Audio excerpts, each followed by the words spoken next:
Shalom. Selamat pagi anak-anak yang diberkati Tuhan Yesus Kristus. Apa kabar?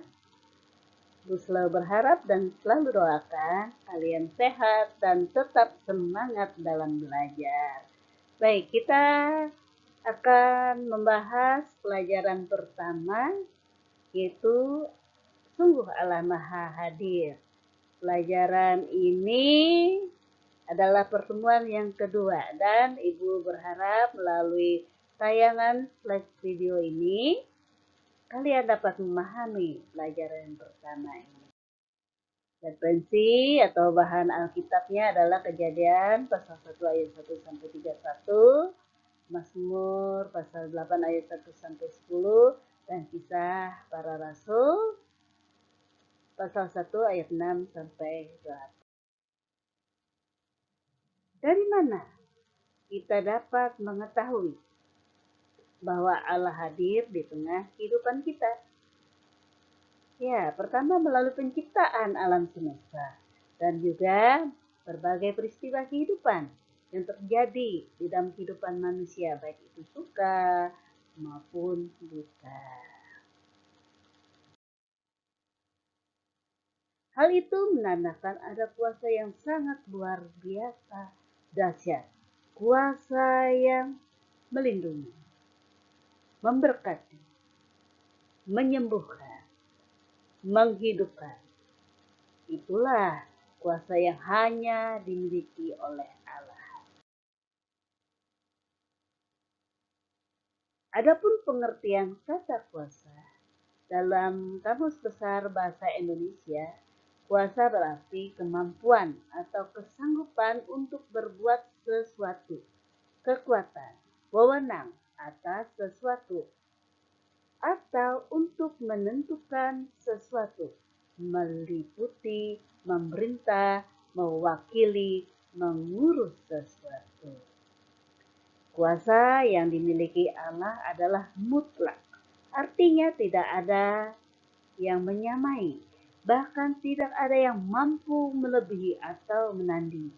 Dan kuasa itu telah dinyatakan ketika Allah menciptakan alam semesta beserta isinya dari yang tidak ada menjadi ada.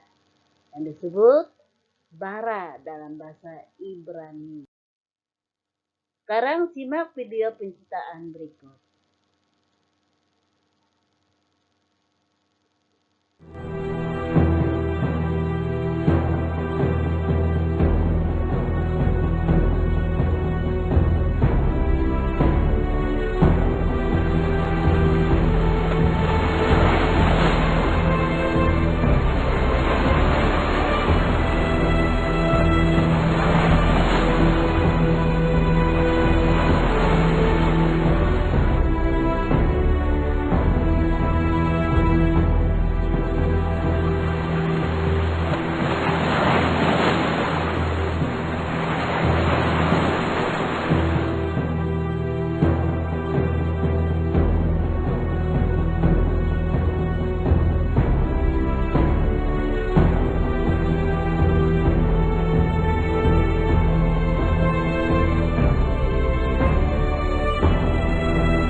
Apa yang sudah Allah ciptakan sungguh amat baik adanya, kan? Siapakah manusia itu? Ya, manusia adalah ciptaan Tuhan yang istimewa karena dilengkapi akal budi.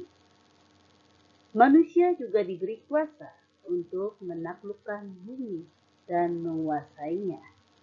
Artinya, manusia boleh mengambil kekayaan alam untuk memenuhi kebutuhan hidupnya, namun dengan penuh tanggung jawab atau tidak bertindak sewenang-wenang dan sekehendak hatinya. Sekarang kita melihat perbedaan kuasa manusia dan kuasa Allah. Yang pertama, kuasa manusia bersifat terbatas. Dalam bahasa Yunani disebut dunamis. Sedangkan kuasa Allah tak terbatas. Dalam bahasa Yunani disebut exousia. Hal ini memberi pesan agar sebagai manusia kita tidak boleh berlaku sombong atas kuasa yang kita miliki. Kuasa itu harus dipergunakan dengan benar karena merupakan pemberian Tuhan. Dengan kata lain, manusia harus menggunakan kekuasaannya untuk memuliakan Tuhan, sehingga mendatangkan kebaikan bagi sesama manusia dan makhluk lainnya. Sebelum terangkat ke sorga, Tuhan Yesus berjanji memberikan kuasa kepada para murid. Kuasa itu telah dinyatakan melalui peristiwa pencurahan kudus. Sekarang renungkan bentuk kehadiran Allah dalam hidup kalian. Bagaimana cara kamu bersyukur atas kehadiran Allah dalam hidupmu?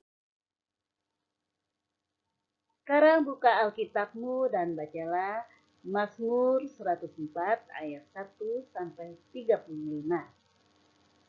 Kemudian carilah kalimat yang berkesan dan apa yang harus dilakukan.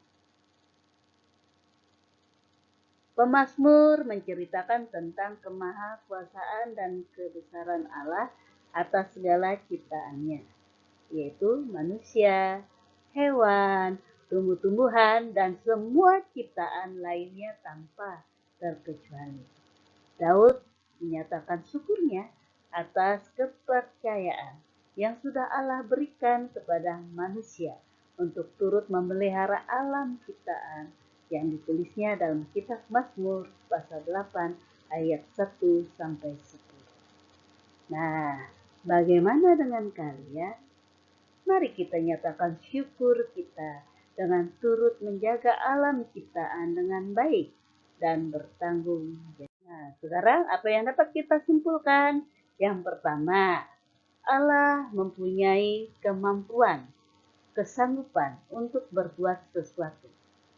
Kekuasaannya tak terbatas atau exousia bagi kehidupan makhluk ciptaan. Tidak ada yang tidak dapat Allah lakukan. Karena itu Allah disebut Maha Kuasa.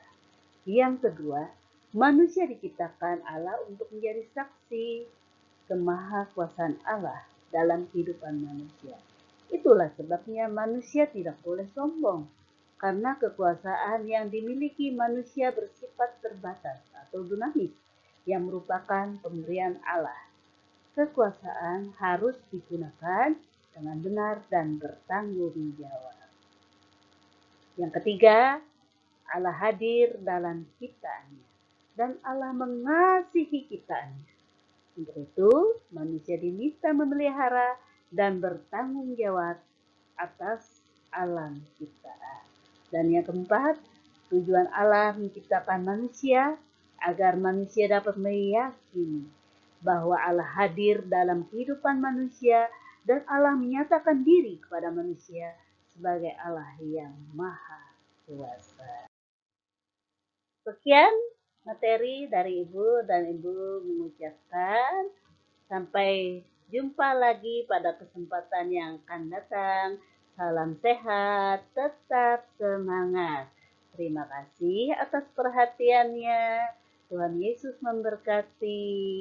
Dadah.